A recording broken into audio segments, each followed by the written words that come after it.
মালয়েশিয়াতে আসার পরে আমার মনে হয় সর্বপ্রথম একেবারে ফ্রেশ গরুর দুধের চা আজকে খাওয়া হচ্ছে আমার এই প্রবাস জীবনে। তো আছি একটা পাকিস্তান রেস্টুরেন্টে। এই যে রেস্টুরেন্টের নাম জেসহান রেস্টুরেন্ট। এখানে পাকিস্তান আইটেম সব পাওয়া যায়। তো আজকে খাচ্ছি গরুর দুধের চা, সাথে আছে আমার গুরু। গুরু একটু হাই বলতেন। হ্যাঁ, গুরু হচ্ছে নুরু ভাই।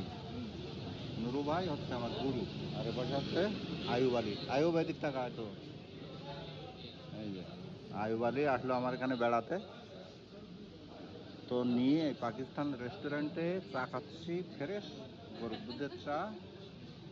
মজার বিষয় হচ্ছে এখানে চায়ের সাথে মিষ্টি চিনি কোনো কিছু মিশায় না। এরা এই চা তৈরি করে দেয় ফ্রেশ গরুর দুধের সাথে হচ্ছে আপনার এই আখের গুড়, আর এই হচ্ছে চিনি, সুগার, দুইটাই আখ থেকে তৈরি। তো যে যার পছন্দ মতো পরিমাণ মতো নিয়ে খাবে। এরা নিচ থেকে কোনো রকম মিষ্টি জাতীয় কোনো কিছু দেয় না। এই যে গুড়, তো আমি বিনা মিষ্টিতে খাইছি। এখন একটু গুড় মেশাবো। এই যে গুড়, গুড় মিশিয়ে চা খাবো, গরুর দুধের চা আখের গুড় দিয়ে। আর এদিকে আয়ুবাদি খাচ্ছে চিনি দিয়ে। এই যে আয়ুবাদি জিন্দাবাদ। এটা হচ্ছে কাহিনী।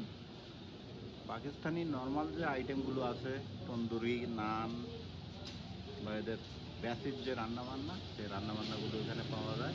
মাঝে মধ্যে এখানে এসে খাওয়া দাওয়া করি পাকিস্তানি আইটেম, খুব ভালো লাগে। এটাই হচ্ছে মজার বিষয়। এই যে ফ্রেশ গরুর দুধের চা খেলাম, আর সেটাই আপনাদের সাথে শেয়ার করলাম। তো সবাই ভালো থাকবেন। আল্লাহ হাফেজ।